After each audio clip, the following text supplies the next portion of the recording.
So my name is Heather Cange. My former name is Heather Johnson. And I came to know the Cradle in 1999. I was actually a student at North Park University, and I became pregnant with my boyfriend at the time, who I'd been with for about 2 years.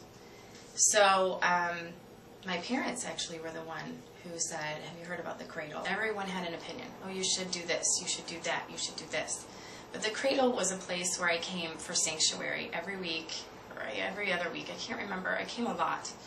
And my birth mother counselor was there to talk to me about not only my feelings at the time, but to help me see what else these feelings could morph into in the future, both ways. I had picked out a family I was going to adopt up until the night Haley was born.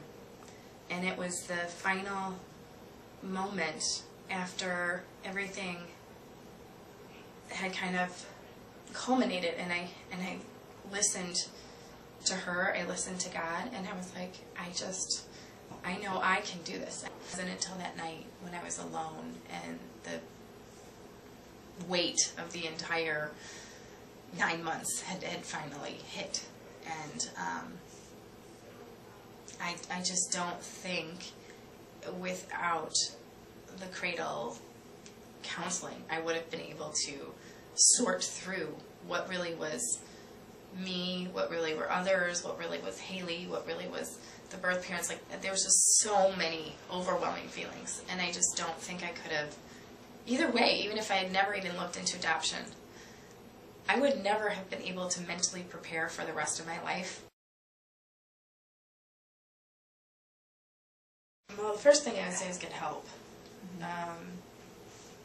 I know that sounds kind of obvious, but without reaching out and getting help, I think you're left to make decisions on biases from the past or other people's influence. And at the end of the day, what help gives you is a chance to empower yourself. And so, I mean, the first thing is get help. I feel like I made a very informed decision. And it's just, I mean, you should never not have things to compare and contrast and think about. And so, thinking about the decision, you have to have two sides of the coin. So, you know which side really feels the best for you as a birth mother.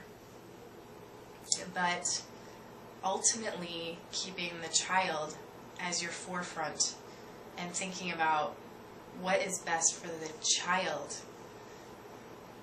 is really what the most important piece of advice is.